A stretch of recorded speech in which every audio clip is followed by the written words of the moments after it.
తెలంగాణ అడవుల్లో గిరిజనుల హృదయాల్లో వెలసినటువంటి మహాశక్తి సమ్మక్క సారలమ్మ కథ ఇది కేవలం దేవతల కథ కాదు. ధైర్యం, త్యాగం, ధర్మం కోసం జరిగే పోరాట గాథ. ఒకప్పుడు మేడారం అడవుల్లో ఒక అద్భుతమైన శిశువు జన్మించింది. ఆమె ఎవరి గర్భంలోనూ పుట్టలేదు. అడవిలోని చెట్టు కొమ్మల మధ్య కనిపించింది. ఆ శిశువే సమ్మక్క.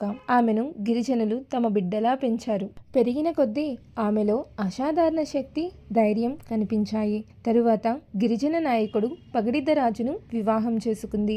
వారికి ముగ్గురు సంతానం. కుమార్తె సారలమ్మ, నాగులమ్మ, కుమారుడు జంపన్న జన్మించారు. కాకతీయుల రాజైన ప్రతాపరుద్రుడు గిరిజనులపై తీవ్రమైన పన్నులు విధించారు. ఆ అన్యాయాన్ని తట్టుకోలేక గిరిజనులు సమ్మక్కను ఆశ్రయించారు. అన్యాయానికి ఎదురు నిలవాలని సమ్మక్క నిర్ణయించుకుంది. పగడిదరాజు, సారలమ్మ, జంపన్న, నాగులమ్మ అందరూ కలిసి గిరిజన సేనను కూడగట్టారు. ఈ పోరాటంలో జంపన్న విరోచితంగా యుద్ధం చేశాడు. కానీ చివరకు యుద్ధంలో ప్రాణత్యాగం చేశాడు. అతను జంపన్న వాగుగా ఈనాటికి గుర్తుండిపోయాడు. యుద్ధం మరింత ఉగ్రరూపం దాల్చింది. ఈ పోరాటంలో గోవిందరాజు కూడా ధర్మం కోసం ప్రాణత్యాగం చేశాడు. నాగులమ్మ, సారలమ్మ కూడా ఎంతో ధైర్యంగా కాకతీయుల సైన్యాన్ని ఎదుర్కొంటూ వారు కూడా ప్రాణత్యాగం చేశారు. సమ్మక్క తన వారి చావును చూసి క్రోధంతో ఉగ్రరూపం దాల్చింది. చాలా వరకు కాకతీయుల సైన్యాన్ని మట్టి కరిపించింది. ఆ తర్వాత గాయాలతో చిలకగుట్ట వైపు నడుచుకుంటూ వెళ్ళిపోయింది. ఆమెని అనుసరించుకుంటూ వెళ్లిన కాకతీయుల సైన్యానికి ఆమె కనిపించలేదు. అక్కడ కుంకుమ మాత్రమే కనిపించింది. ఈ విషయం తెలుసుకున్నటువంటి ప్రతాపరుద్రుడు తాను చేసిన తప్పు తెలుసుకుని ప్రతి 2 సంవత్సరాలకు ఒకసారి వచ్చే మాఘశుద్ధ పౌర్ణమి సమయంలో మేడారం జాతర జరిగేలాగా ఏర్పాట్లు చేశాడు.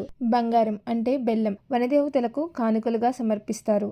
లక్షలాది భక్తులు అడవుల్లో నడుచుకుంటూ వచ్చి సమ్మక్క సారలమ్మను దర్శించుకుంటారు. ఇక్కడ గుడి లేదు, విగ్రహాలు లేవు, ప్రకృతే దేవాలయం. మేడారం జాతర మనకు చెప్పే సందేశం ఒకటే: త్యాగం, ధర్మం, భక్తి ఎప్పటికీ నిలిచిపోతాయి. ఈ మేడారం జాతర మీరు వెళ్ళాలనుకుంటే ముందుగా వరంగల్ చేరుకుని అక్కడి నుంచి మేడారం స్పెషల్ బస్సెస్ అనేవి అవైలబుల్ గా ఉన్నాయి. మేడారం బస్సుకు వెళితే మీకు గట్టమైసమ్మ గుడి దగ్గర కూడా బస్ అనేది ఆపుతారు. గట్టమైసమ్మను దర్శించుకున్నాక మళ్ళీ అదే బస్సులో మేడారం చేరుకోవచ్చు. మేడారం చేరుకున్నాక జంపన్న వాగులో స్నానాలు ఆచరించి ఆ తర్వాత సమ్మక్క సారలమ్మను దర్శించుకోవాలి.